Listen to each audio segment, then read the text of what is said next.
Futures trading involves risk and is not suitable for all investors. Content provided in this segment is meant for educational purposes and is not a solicitation to buy or sell commodities. Hello and welcome to the April 10th edition of Basis Loaded with Joe Schmit. I am Joe Schmit. This episode, as always, is produced by Paige Driscoll with help from the EverAg Insights team. It's a glorious 65 degrees and sunny here in the upper Midwest, just as they're teeing it up down in Augusta at the Masters. What better way to celebrate than with the latest from the NDPSR reports starting this week with butter. This butter number coming in at 286.25 is a +2 to the CME 1-week average of 284.38. +2 is our expected basis. So we're in line in terms of price CME relationship. It's interesting to get to that 284.38. The CME was up 2 cents on the weekly average, and this is the first week higher on its run up to the high 290 levels. So higher prices are ahead for the CME weekly averages. It's funny, the CME volume last week was 33 loads, and that went in at essentially 291.60. So you would expect, as that's at an elevated level, that basis would be a little bit higher than just our normal +2. But of course, the NDPSR lags to the moves at the CME sometime.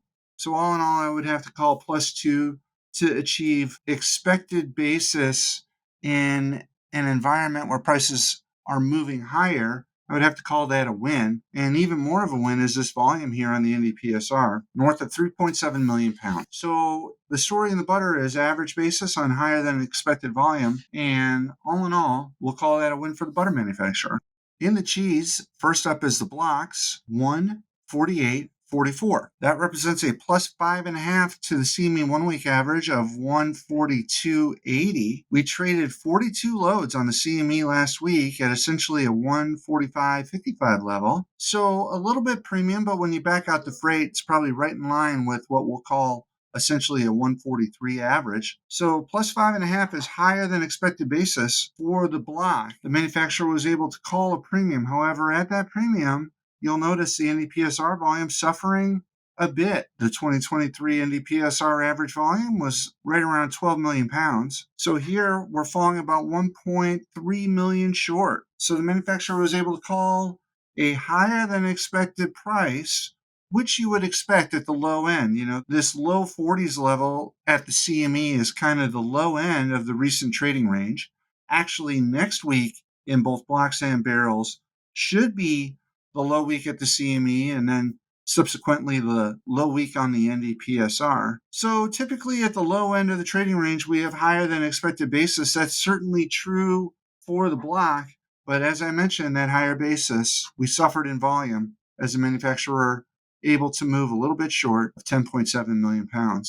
In the barrel, 150.11, that's a +5 right in the middle of our 4 to 6 cent higher positive basis, +5 right in the middle of that range. And they achieved that +5 basis while trading 29 loads at the CME last week. That 29 loads was essentially at a 146.35 level. So maybe even a little bit under when you back out the freight, what the CME 2-week average was. So let's say that the manufacturer had to discount just a shade here on sales that occurred last week. That discount, counter to what we saw in the blocks, paid big dividends for the manufacturer, because at that discounted level, at this 150 area, the manufacturer was able to move almost 16 million pounds of product, 826,206. So big volume on the NDPSR, well above 2 million over our expected 13.8 million pounds. So processed cheese at this 150 level, which of course is historically low, or at the low end of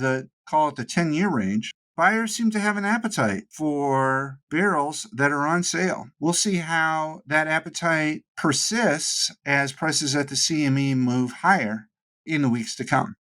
Up next is whey, 44.69. So we dropped a little bit from last week's NDPSR. That's a +3 to the CME 1-week average of 41.30. We traded 4 loads on the CME last week, light volume at the CME, and that light volume has been the norm as of late. Typically, when spot whey prices move lower, we have big volume on the CME with an aggressive seller. On this move from, call it the 52 level to the 38 level, we've had 0 to 8 loads trade on the CME per week. So prices at the CME on spot way have come off significantly on basically just offers. This 44.69 on this week's NDPSR report is, well, let's call it about 1.8 cents under the March 23rd average. So the manufacturer had to discount under prior week's NDPSR to move weight, and they were able to get some products sold. Look at this.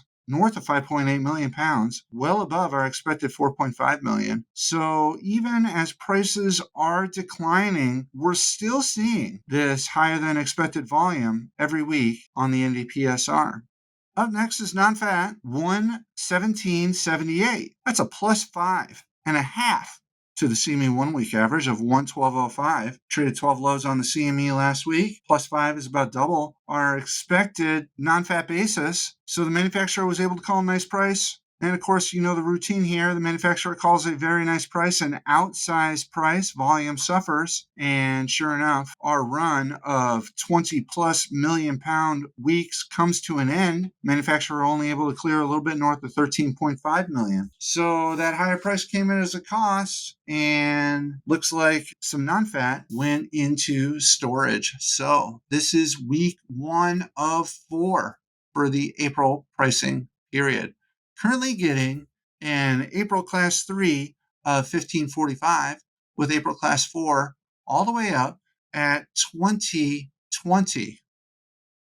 If you carry current CME equivalents out through the entirety of the 5-week May pricing, yes, May at 5-week, just after we finished with the 5-week, you take these current levels all the way out through May, getting 1620, class 3, class 4 up at 2050. We'll see what they have in store for us in the weeks to come. Until then, I'm Joe on behalf of Paige and the entire EverAg Insights team. Thanks so much. Try and get out and enjoy this weather. We'll see you next week. Bye.